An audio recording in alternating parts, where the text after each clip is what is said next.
And hello from the campus of Carnegie Mellon University in Pittsburgh, Pennsylvania. We welcome you to today's SEI webcast, Cyber Challenges in Healthcare, Managing for Operational Resilience. My name is Shane McGraw, Outreach Team Lead here at the SEI, and I thank you for attending. We want to make today's webcast as interactive as possible, so you can submit questions in the YouTube chat area now, and we will get to as many as we can. We received a number of questions prior to today's webcast, and we will use those as well. So thank you for sending that information in. Now I'd like to introduce our moderator for today's discussion, Mr. Matt Butkovic. And Matt is the Technical Director of the Cyber Risk and Resilience Directorate within the CERT Division here at Carnegie Mellon University's Software Engineering Institute. Matt, good morning, all yours. Good morning, Shane. Thank you. Well, I'd like to introduce my friend Darrell Keeling. Darrell, thank you for joining us this morning. Thank you for having me. So Darrell is a CISO, and he's responsible for a health network in Indiana. And this morning we'll explore a number of facets of the unique challenges of cyber in healthcare. But Darrell, I was hoping to start with a more basic question, Sure. which is, from your perspective, and it's in the title, Managing for Operational Resilience, how should organizations think about the join between operational resilience, so delivering on their mission, and IT, the things that CISOs do to ensure that they can meet that mission? Yeah, so when you're looking at it from healthcare, we're always keeping patient safety and privacy in mind when we're thinking about operational resilience. We're thinking about the technology is in the forefront, but yet we're also thinking about continuous care for our patients, making sure that care is not interrupted in any way by technology having a disruption of any type. Also making sure that we're ensuring the frontline workers, knowledge workers out there have the training and things that they need to continue to provide care in a timely manner to the people that need it as they come into the health system. When we're looking at incidents around cyber, the health system still has to provide care. It isn't like some other industries where the day just stops. It continues. We continue to provide quality care during those, and it's more about making sure that the disaster recovery items are in place for the technology, but also the business continuity and the frontline workers are trained in a way that they know how to actually provide that care. You know, we're in a generational era here where we have nurses and physicians and doctors that have never charted on paper. Right. They only know technology. And so really, how do you make sure they understand how to complete forms and give them the tools they need to be successful? So that's more how we look at operational resilience in that manner. Yeah, thanks, Joe. So I want to unpack that a little bit. So when I think about operational resilience, all organizations, whether you're a hospital or a retail organization, you have to strike a balance between protecting, so managing conditions, and then sustaining, which is managing consequences. And then you've pointed something really important in healthcare. You just can't simply stop selling for the day, right? That's correct. Not to sort of simplify or suggest it's easy in other sectors, but you are doing something that is of prime importance to society. And you mentioned needing to do that in this degraded state. And this, and I think it's a really interesting point that we have a generation of clinicians and physicians that maybe aren't as comfortable operating without the aid of these electronic systems. So I wanted to pull on that thread a little bit. So as we add more tech to healthcare, electronic records is a good example, I believe. We're now centralizing information, which allows us things faster and at a scale we couldn't do before. But the inverse of that is now dependence. So from the CISO's vantage point, how do you prioritize both the protection and sustainment of assets like electronic healthcare records? What's the risk reasoning that goes into this? So, like I mentioned, everything starts with the patient safety and privacy in mind, and making sure that we can provide the caregivers with the tools that they need, in sense of the medical record.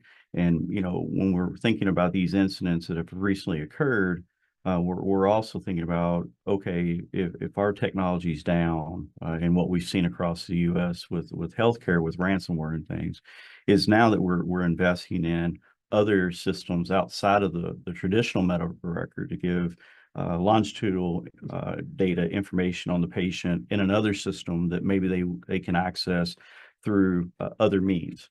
And so we're adding more technology to actually solve for that gap. But again, that goes to the investment and the thought process of the understanding the need of the information they have to be successful. And many of these things that we're talking about aren't, days, they're weeks, they're months. And so when you look at a health system and think about them not having access to patient information for that period of time, it's really impactful to the communities. Additionally, when we look at some of the situations we've had recently with situations where, security vendors or other vendors have supply chain issues and it impacts you, and looking at that in regards to how do you better understand the dependencies of the technology you have, and what technology you're actually using. As healthcare gets more and more complex, that becomes more and more of a challenge. Yeah, and I think it's universally true that organizations are placing more and more in the hands of third parties. That's true. And that means they're really placing those things in the hands of N number of parties. So fourth party, fifth party, and down the supply chain. Any tips for healthcare cyber practitioners regarding supply chain risk and the way that you manage that in your organization? Yeah, one of the struggles that we've all had in technology, either prior to cyber and things, is asset management has been a struggle for many years.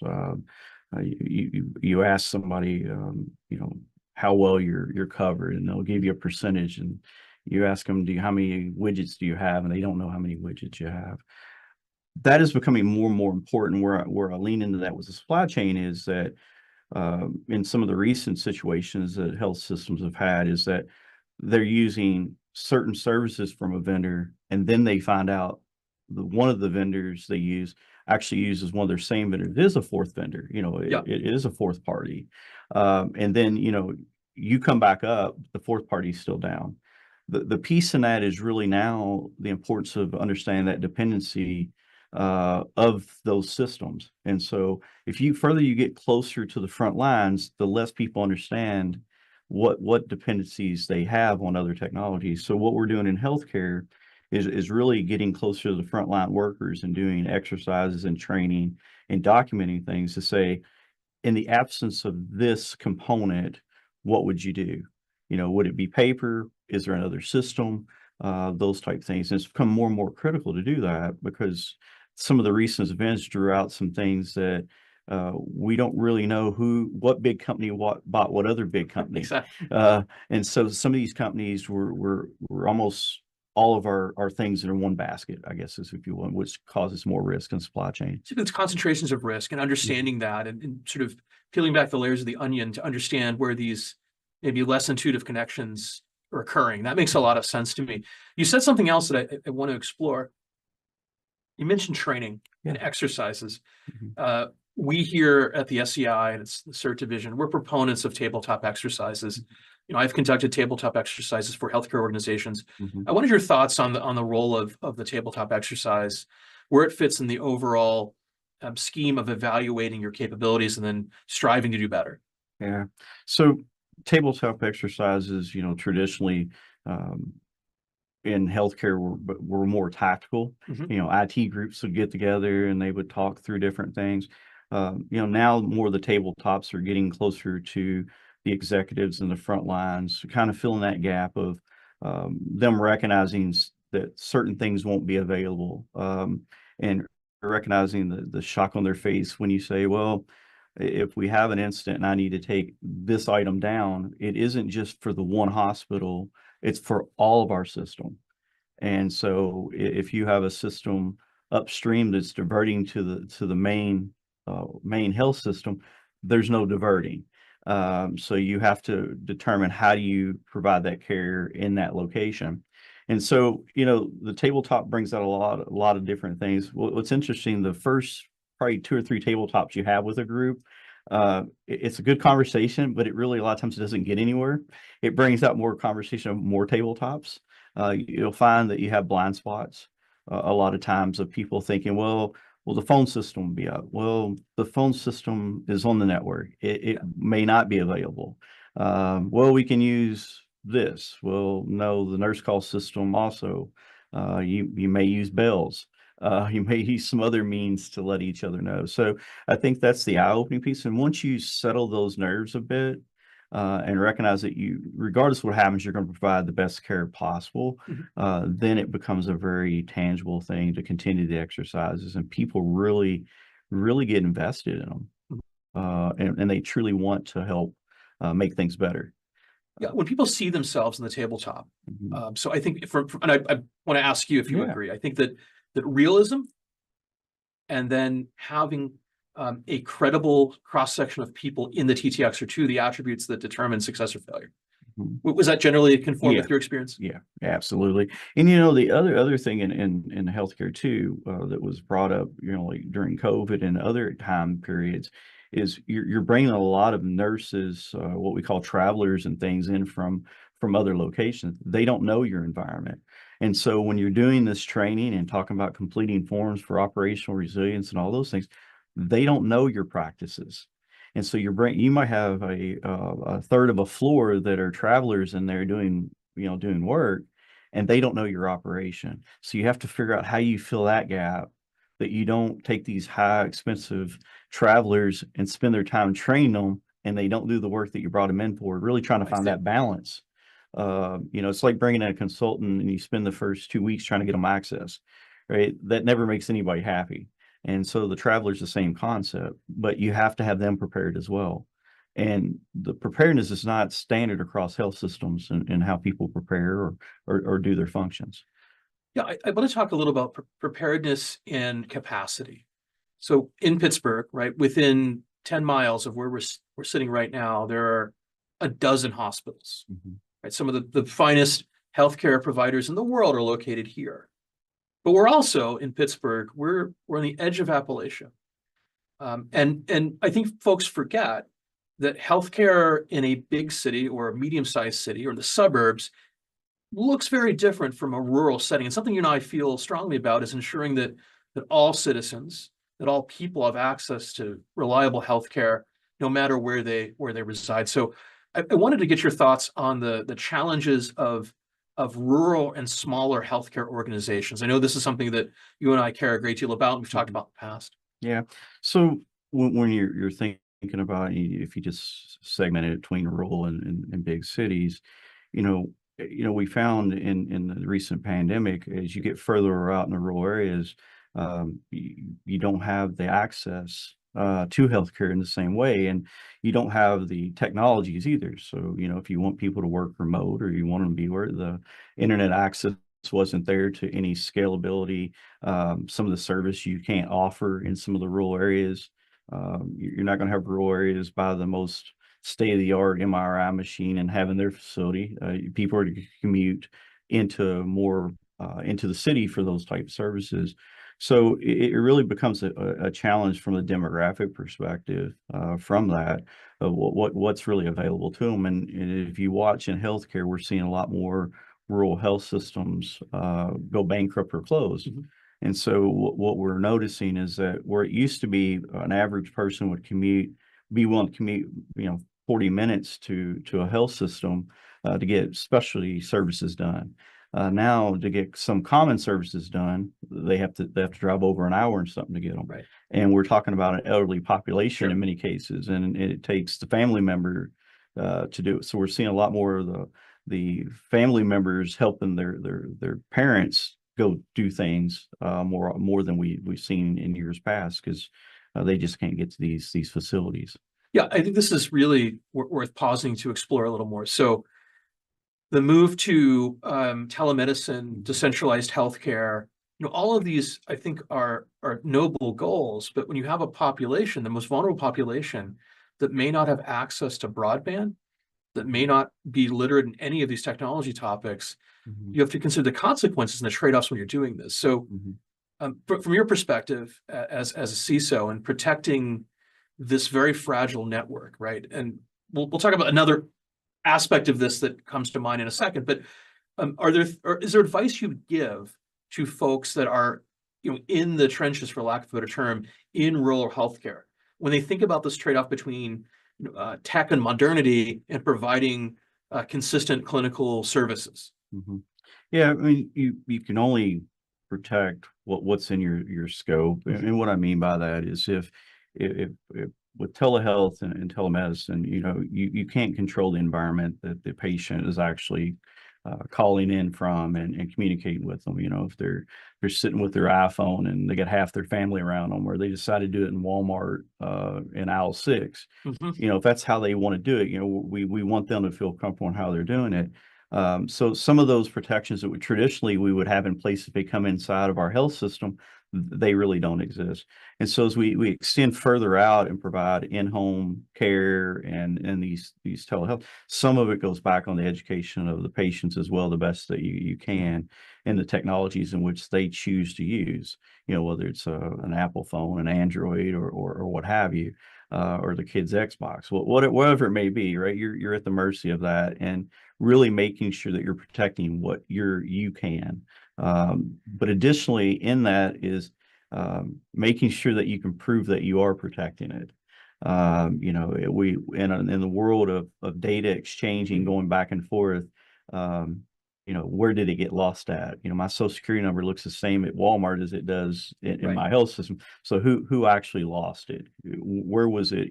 And so that world of having logs and data and making sure from an interoperability perspective that you have that ability to understand that component of it is becoming more and more important with as much information we're sharing today. Yeah, I want to get back to data in just a second, but I want to give you a rough analogy. So if you look at banking and community banking, in the 90s and early 2000s, technology or new technology was the tipping point that led to a great deal of consolidation. And banking networks got bigger and bigger and bigger, resulting, you could argue, and maybe a better range of services for the consumer, but also a concentration of risk. It seems to me the same thing's happening, or something similar is happening in rural healthcare, where technology might be one of those factors that's driving a healthcare network to say, look, we just don't have the resources to do this. So they join another system. But the consequences are different, right? So I think it's something that if you're in this network, you have to consider, which is this isn't simply just transitioning to a website where you do different transactions. There's a physical component in healthcare that's never going away. Right? That is correct. So that, I think, is a key differentiator. Again, I'm not suggesting consolidation is a bad thing, but I think it changes the environment. I suppose on the plus side, Darrell, and this is something I wanted to explore, it then allows maybe smaller players to gain access to expertise they normally wouldn't have access to, right? So I'm thinking about the rising tide lifting all boats. So thoughts about the upside of consolidation in healthcare. Well, I think, we all have this thought process in healthcare, some version of one medical record and some ability to access that record anywhere you're at. And healthcare, the medical record systems are gradually moving toward that, making it easier to exchange information between diverse systems and regardless of the vendor names and the size of those products. So that's really a huge benefit. If I'm in Florida, my doctor can see the medical record. I drive the few hours back up to Kentucky and or here to Pittsburgh, they can see it. So that continuity of care and that information following me is a huge benefit, and that really becomes into the interoperability of healthcare and how we do that. Now, when we talk about the big players, you stop and look at it from an organization that has 160 hospitals and one that has 12 hospitals. But yet at the same time, the consumer demands for both are the same. Yep. The consumer wants ease of access. They want to be able to have care wherever they want to have care. They want low prices, want all these items. And it takes technology to continue to do that. And the cost of technology is increasing. The cost of security additionally is increasing due to the means of how we have to protect things. Now, when you get into if you have two big buckets of information, you're protecting it and you think the costs will go down. But yet what we're finding in cloud services where we subscribe to the Amazons, the Microsofts, AWSs, and Googles, the cost isn't going down. and it is consolidating. So you can use that as a small glimpse into what consolidation may look like. And healthcare doesn't normally do well at eliminating technology. They add technology. Yeah, so I wanted to ask you about that too. Thank you for explaining that. It seems to me that healthcare, maybe like manufacturing, often has this constellation of systems that are sometimes deprecated but can't be replaced easily. Mhm. So thoughts about medical devices, I'm thinking of things like MRI mechanisms or infusion pumps or those sorts of things that maybe just aren't, especially in the more resource constrained situation, you may not have the latest generation of things. So you've increased the attack surface, but you don't have the option to just remove them from the environment. Thoughts about that, the way that this catalog of older deprecated tech stays in healthcare. Yeah, so when you're looking at medical devices and you're thinking about patient safety and how you protect them, you know, many of these devices go through the FDA, and by the time healthcare systems get them rolled onto the dock and they're in service, they're already outdated. You know, they've gone through the process, and they may have an older operating system or a patch level or what have you. And so, you know, they're really a risk that we're having a challenge with, in the sense that in many cases, organizations don't have excessive infusion pumps. They're attached to someone providing care. So when do you do the services on those? And you know, if you have a patch or you have an update that doesn't go right, and you take some of those out of service, you disrupt patient care. Sure. And so you look at those type points of view, and then you look at an MRI that you know that there's only one or two in the whole health system or in the region. You know, yes, you want to protect it and patch it, but at the same time, when is it offline long enough for you to do that? And the balance between not getting an MRI done for a patient that comes into the emergency room or what have you, versus someone trying to exploit it. So what the vision is, how do you isolate those technologies in a way that makes it more difficult for a threat actor to get to them? And you know, we use the term micro-segmentation and other means, and that's a really complex term. There's been many situations where people went into looking at micro-segmentation and zero trust, but you have to look at it from the outside. That's like remodeling a house with your whole family in the house, and it's very complex. And you have to do it at the same time that you're not messing with the hot water at the same time your wife or daughters or sons are in the shower, right? Right. And so, just trying to give an analogy of the complexity of that, it's the right thing to do, but it's a very hard journey to get there. And just like any industry, people don't like downtime. Right.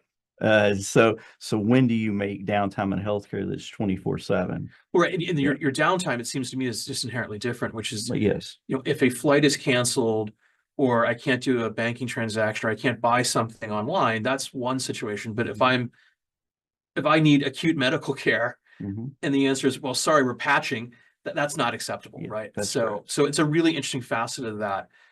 You know, Darrell, I think about healthcare being unique in another way, which is you are the custodians of information that is our most personal, and can be irretrievably altered or stolen, right? So I'm not trivializing identity theft or fraud in a financial sense, but essentially, right, if your credit card's compromised, you receive a new one, and it's over, right? We can't issue you a new you, right? So thoughts about protecting PHI, and then I was hoping to pivot into like emerging tech and new considerations related to information. But let's just start with the basics, which is you have this obligation and regulation that drives some of this. We'll talk about that to protect PHI. But from the CISO vantage point, what are your thoughts or concerns, and what would you like to tell our audience about the way they should approach this question of protecting PHI?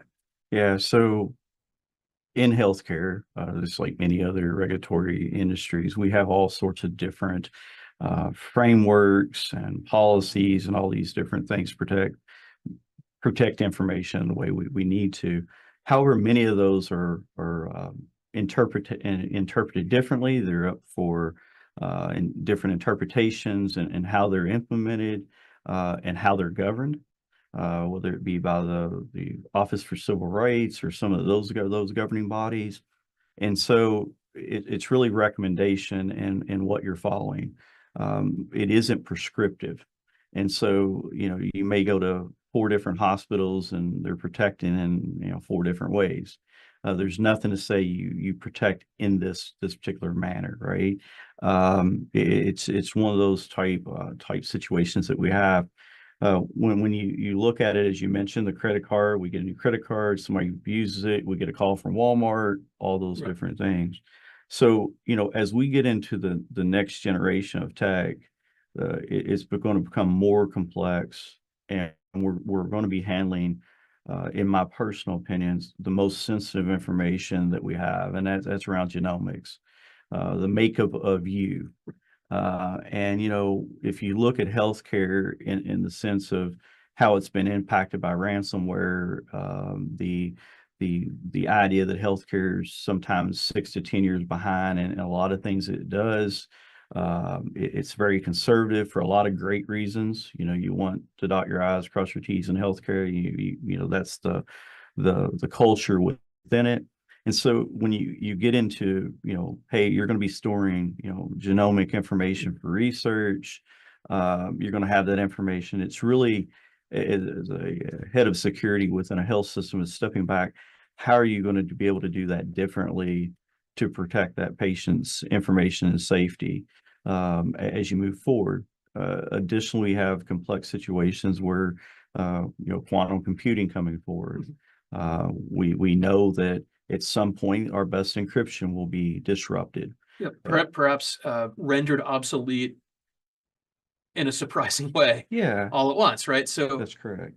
And so when we think about that and look at it, we lean into our vendors out there, what they're doing in the space. I've seen some predictions that, some of the leading network groups are saying, 2030 or what have you.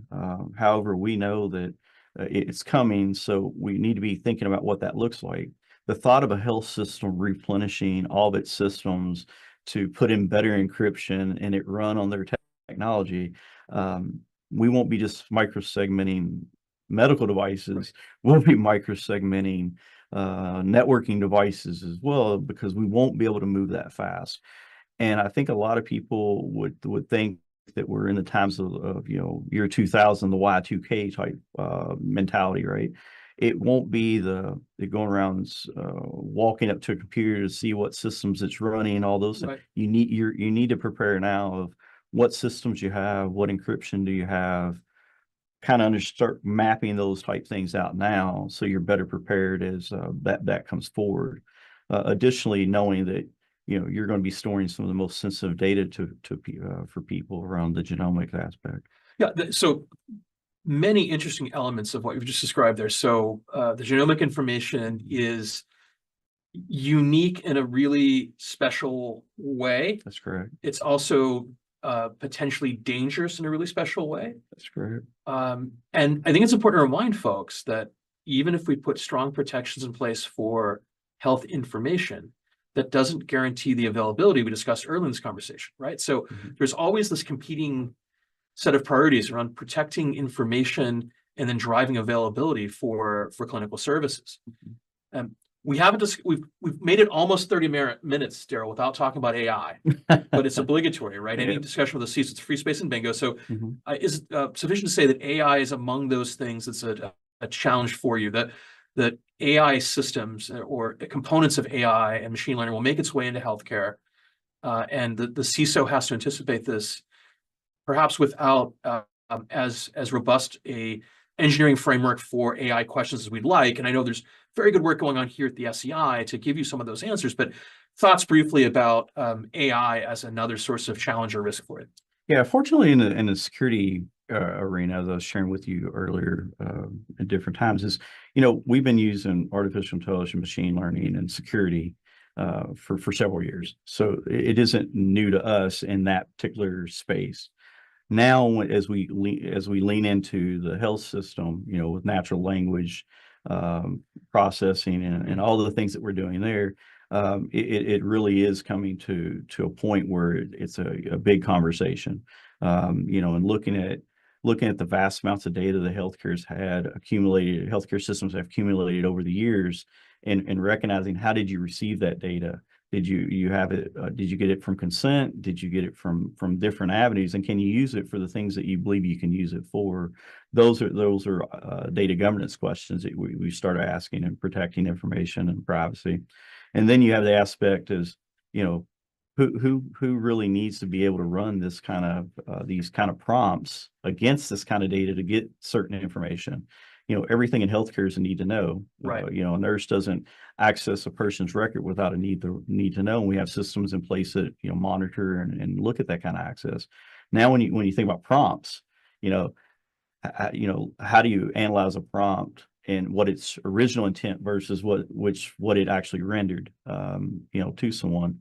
And then additionally, recognizing how you evaluate the information it's giving you back is correct. That's the other piece of it. I think we've all that have been dealing with AI and some of the technology we have, and Microsoft Copilot, Claude, ChatGPT, we know that it'll give you an answer, regardless. And you have to interpret it. Does that seem reasonable, or do you ask additional prompts? I think that there's going to be a lot of value in healthcare from reducing the number of clicks for physicians on the medical charts, frontline workers, to be able to speak to the system, let it fill out things that are more administrative, that are taking a lot of time away from face-to-face patient care. Additionally, doing a lot of the notes for the doctors. I've heard in different conversations where sometimes AI is more empathetic in its notes and things it sends back to patients than maybe a doctor was. Maybe the doctor's bedside manner differs from one another, right? Not bad, just differs. And so it really caters to more to the patient and how it responds back to the patient to say, hey, this is what's going on with you. This is what we saw, so on and so forth. And it's streamlined the process too of how fast you get information back. And they call it note bloat in our space, physician fatigue, and all those type things. But there's a lot of value in that. But additionally, as we get into precision medicine and all those things, I think it's really going to be a big plus around that. And for cancer, and we talked genomics earlier. Sure. So I think there's a lot of wins in it. I think it's really how to use the tool. Yeah, and I think it's fair to say that this enormous upside is very real. It's also true that our governance approach to these things, as is typical, is lagging behind the tech. And this is a key consideration for CISOs and others. Darrell, I think that we've touched the wave tops, and there's so much more we could unpack, but I want to turn to Shane and see if there's any additional questions from the audience before we continue on. Yeah, we got one, Matt, and just a comment from Mark in case it triggers any discussion from you and Darrell. He said, quote unquote, micro-segmentation. Yes. Map to domain knowledge and not static. Reduced attack surface, but higher maintenance requiring more automation. For example, knowledge graphs, adding necessary complexity. So that was a comment from Mark, if there's anything to. Thanks, Mark, for offering that. I think, Darrell, you touched on it, and I'll just add this, which is, okay, no, I'll show a bias, which is zero trust is a set of concepts, not something you buy in a box, right? So if we're moving to zero trust and then micro-segmentation as an element of that, it can be tremendously complicated. And as you mentioned, it's not simply just segmenting network enclaves, but also at the device level. Now we're talking about segmentation. So since Mark raised this very interesting point, thoughts about what you've seen work and not work in micro-segmentation in healthcare? Yeah, so what I'll say from the beginning, micro-segmentation is a good direction. Zero trust is a good direction. If it were easy, it would be overnight. We would have it. It's as I mentioned, it's like remodeling a house with the whole family in it. And one of the things is you embark on micro-segmentation and you start looking at it in healthcare. And if you buy into the idea that there's a lot of legacy technology in healthcare, your investment initially in micro-segmentation may not be the product to do the micro-segmentation. It may be the investment to refresh some of the equipment upstream for it to support microsegmentation. And so it's a longer journey than people recognize from a cyberspace. So it becomes the CISO conversation with, you know, maybe the CTO that owns networking and saying, hey, do you have the budget to invest in refreshing all your switches and routers so we can do microsegmentation more effectively, or implement more software-defined networking. And so then you're asked as a CISO, how are you coming along with your microsegmentation project? Well, the money we were going to spend there had to go upstream in order to prepare what we needed, the prerequisites to do what we needed to do. So there's a lot of that type piece. A lot of people go for the low-hanging fruit. You do more of your wireless type things, or low-hanging fruit, and they'll say they have microsegmentation, but the meat of it, it's really in the networking area around how you handle that. And so again, it's the right thing to do. It's just a complex journey. And I think as you're presented as a leader, is getting people to buy into that it is a journey, and it's an ongoing journey. As you and I talked, we talked about many new technologies are coming in. Yeah. And so you're dealing with the new items coming in and trying to do them within that construct of zero trust and microsegmentation, but you still got this back here to do. And so it's really that fine balance. It's all competing for. It's not as if your budget triples because you now want to do zero trust, or. That's correct. And to your point, if zero trust were easy, we've all done it. Mm-hmm. I look at secure by design the same way, which has been trying to do this since the dawn of computing. If we're easy to be done, doesn't mean we shouldn't pursue it, but the journey is the important part. This is never going to be finished, is it? Right. No. And as soon as we add new technology to the stack, the same questions will surface again. So shifting gears slightly, there was an interesting question that came in prior to the broadcast today from someone in the audience, and their question, and I'll position this way. So Darrell, let's imagine that you decide that you've fully satisfied your need to be a CISO, and you decide that you're going to run for Congress, and you become the distinguished gentleman from Kentucky. Okay.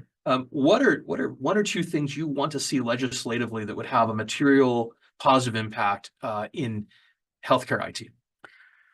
So I think that there's an idea that when a health system organization is impacted by a cyber incident, ransomware, whatever the impact was, for the people, the SEC and other organizations to come in and invoke these huge fines on them, recognizing that, you know, they didn't have the funding, or that was not strategic direction to do certain type security or certain type things for them. I think that there's a better avenue of, rather than fining the victims, is, you know, take that fine and put it somewhere and hold them accountable to put in better security and let them draw from whatever the fine is that you're actually invoking. And so if you're a rural health system and I have lax security, and you come in and fine me $1 million, well, I didn't have the $1 million to begin with. Right. And so where do I get the $1 million? Pay your fine, and then I got to find another $1 million to do the work that you're going to audit me on, right? You're actually taking away from patient care. You know, you're taking away possibly from a life-saving device that you need to invest in versus investing in security. So I think there's a better way that we can do some model where, if you want to find me $1 million, you know, put 80% of it back and let me draw from that and prove that I'm putting in security, and you audit me. It really drives that direction. And maybe that's a bigger out of the box thinking. It's complex. I get it. But recognizing if you didn't have enough money to pay for rent and you're going to fine me, then we're both going to lose here. Yeah, that is a really interesting suggestion. And so create this pool based on the fines to then make improvements. And I should also point out, I already consider the distinguished gentleman from Kentucky, despite not being in office. But so in that sense, right, regulation can create a dynamic where avoiding the fine is the only goal, right? And you described the situation where the organization essentially is victimized twice, once by the threat actor, another time by their examiners. Maybe that's a heavy-handed way to say it, but you know, one time I was an auditor, and the joke was, you know, auditors bayonet the wounded, right? You don't feel like you're just piling on rather than helping. That's correct. Do you see outlets or communities of interest in healthcare where people are helping each other to maybe percolate some of these ideas or find common ways to solve these problems, or maybe just even to create advocacy for the sorts of ideas you just mentioned regarding Yeah, fines? I think there's a lot of advocacy groups out there, a lot of men and women doing a lot of things, talking about security in healthcare and different frameworks and all these things of that nature, and how to implement security into a health system, protect patient information and care, which is good. As I mentioned earlier, there's suggestions, there are recommendations. You put them all of those in place, it still doesn't make you 100% secure. We all know that, right? Rural health system is only going to spend X amount of percent of their budget towards cybersecurity. If they spend all their budget for that, then they wouldn't be able to provide care, right? There's a huge balance there. But I think there's a lot of groups doing that. I think there's a lot of legislation, bills, and things going, but a lot of them are more about fines on healthcare or organizations that have been impacted, rather than maybe hitting the core of the problem. I think if you look at CISA and some of the things that they're putting out in conversation, I think the term I heard from the lady over the CISA program is we have a quality problem. I buy into that. I think Jenny Easterly. Yeah, I buy into that if you stop and think about the reasons why we're putting in a lot of these protections, are spearheaded from the quality of the products that we're putting in. And when you talk about consolidation earlier, if you look at some of the platforms that all health systems run, there's a few key vendors that stand at the top that have quality issues that we've contended with for years. And I think as that improves, I think our overall security will improve. And some of the less investment we'll have to make in a health system. If you look at it today, we've got teams in health systems and every organization doing patching. And if you drew a line in the sand, what systems are you patching the most? I'd say there's a consistent theme across the continuum to support what Jenny has put out from a quality perspective. That would help us all. Yeah, undoubtedly. Doing this, the left of the event is better than experiencing an incident. So you mentioned frameworks and models. There was a question that came in from the audience regarding ISO certification and it in relation to other things such as the NIST cybersecurity framework.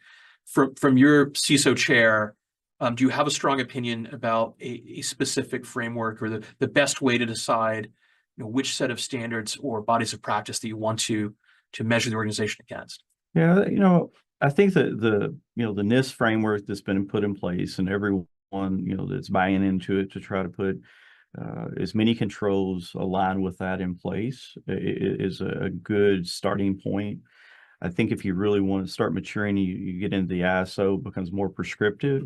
The challenge that we have as CISOs is the organizations that have had high trust, ISO, they've all had incidents. Right. And so we step back and we ask ourselves, well, what controls were in scope that enabled them to get those certifications? Was the data that they're protecting for me, was that in scope? Was the controls in scope for where they're storing my data? We really don't have anything where we were able to put our finger on it to say, okay, yes, my information is going to be in this area and held in this way under these controls. They take a subset of controls, they select them, and that becomes the piece. And for us to generalize that is and understand that it's really difficult. So I think any prescriptive framework that you can do where you get attestation from someone else, I think that's always a beneficial piece. We do a lot of third-party assessments. I'll share with you, Matt, that I'm challenged with third-party assessments. We need to do them to show due diligence. I'm fearful sometimes it's an investment in a checkbox. Sure. I think it's I use a term and people don't like it, and I'll say it is. I think I shared it with you one time. Is I look at it as the health survey. As I go into McDonald's, it says it's 98%. Or then I go to a five-star restaurant and it says it's 98%. Which one truly is 98%, right? Which one has the cleanest kitchen and restroom versus the other? Yeah, really, I think you're at the end of the day, I think it's a really interesting analogy is that you're just determining which is less likely to give you food poisoning. Yeah. Although both are capable. Yeah, they're both Right? capable. And I think it takes us right back to the idea of operational resilience, which is we are never going to eliminate cyber incidents. I think everyone has to be comfortable. Would you agree, Darrell? Yeah, absolutely. Yeah. So that balance between protecting and sustaining is always going to be with us. And when it comes to third party is an extension of your organization. And it's interesting to say that this is a pain point for many people. Mm-hmm. I have a very specific question there for you, which is tell me about the reliance or faith you put in SOC reports. Again, I look at them as one set of controls to give me an understanding of the security thought process that organization has, right? The investment they're putting in to get that attestation, get those particular controls in place. I think that the piece that's really caused a lot of those the SOCs, twos, all those things that have problems is these same organizations are being breached. And one of the things that in these reports and what we see in third-party assessments, it's there's no tie back to accountability. And so you do a third-party risk assessment, or you get a SOC report, an organization gets breached. They say they had, two-factor authentication. Well, they did have two-factor authentication. It was on 1,000 devices, but they forgot that they have 50,000 devices. So the completeness of the controls. Exactly. Yeah, exactly. And so also there's a lot of people in our rows in security and other, or in the hot seat. And it's not the integrity of the individual, it's the business model, in the sense that are you the leader that's going to stay firm and say, I'm not signing off on this item, and we're going to miss out on this $1 million deal. Mm-hmm. That takes a strong leader to do that. And there's a lot of them out there, and we're seeing more and more of them staying firm. But now when we're being impacted directly personally with lawsuits and different things, I think this space of the CISO is getting really complex, high profile. And I think that we're going to find that it may not be the right fit for everyone. Sure. I think that's what we're seeing. I look at a few health systems recently that have had incidents, and I noticed here recently that they're replacing both the CISO and the CIO.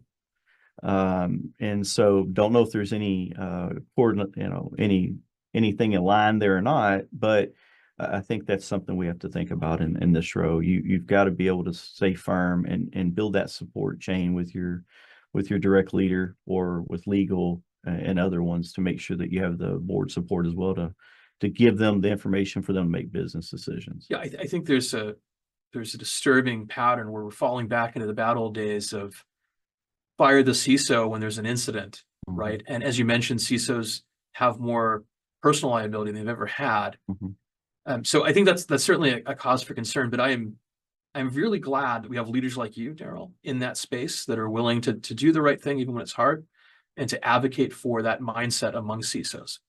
Well, thank you. And maybe that's something we should touch on just a minute, which is if someone is aspiring to be a CISO in a healthcare organization, what's one tip you'd give them about that journey to that role? Wow, that's a tough one to Okay. carry in. I think it just the CISO in general. I don't think it, whether it's healthcare or any industries, it is really think about what you're getting yourself into, and if that's what you want to be as a leader perspective, meaning that many CISOs have come up through the tactical technology aspects, and the further you get into this role, you're not touching those type things. You're speaking about them and asking your direct reports, because you're hiring people smarter than you, right? But also making sure you're willing to have that candid conversation with the boards, because many things that we share with the boards aren't things that they really want they really want to hear. Yeah, speaking truth to power, Yeah. delivering bad news to people that don't want to hear it, right? Those sorts of things. Yeah, you're not going in and handing out, cookies and donuts. It would be unhealthful, and you wouldn't do yeah, it. you wouldn't do it in Yeah, healthcare, just but orange slices. yeah. So, you're not always put in a position that you're giving this real comfortable information, and you have to be comfortable with that. And build relationships along the way that people understand that, you're doing your job, and it's a business decision based on what kind of risks that you take within your organization. But I think it's a great field to be in. The CISO is an up and coming. It's still in its infancy for the most part, to be fair. But I think that these different lawsuits that we've seen against a couple of these people out there, and the accountability, people need to really make sure that this is the direction they want to be in. Yeah, I mean, I think it comes down to integrity, the individual, and also the organization. And work for those that you feel comfortable will support you when needed is sort of That's something correct. I've always thought was important Yes, I do agree with that. in any role that I was in. Yeah. Well, Darrell, I want to thank you for today's Yep, thank you. conversation. I think we've certainly covered a number of topics, but we could do this for 10 hours, right? Yeah, There's so much to absolutely. talk about. Mhm. And I hope you come back in the future and join us for those discussions. So Thank I want to thank our audience for joining us, and look for us in future editions of this webinar. Thank you. Matt and Darrell, thank you again for your discussion and sharing your expertise. We greatly appreciate that. Thank you, Shane. And last but not least, but we thank you all for attending today. Upon exiting the webcast today, we ask you hit the like button below the video window and share the archive if you found value. You can subscribe to the SEI's YouTube channel by clicking on the SEI seal in the lower corner of the video window. Our next webcast will be November 18th, and the topic will be on the Linux Foundation, and our host will be Hassan Yassar. Registration information will be on our website soon and will be emailed out as well. Last but not least, the SEI is hiring for open jobs and availabilities within those positions. Please check our website, www.sei.cmu.edu, and look for career opportunities. Any questions from today's event, please send to info@sei.cmu.edu. Thanks, everyone. Have a great day.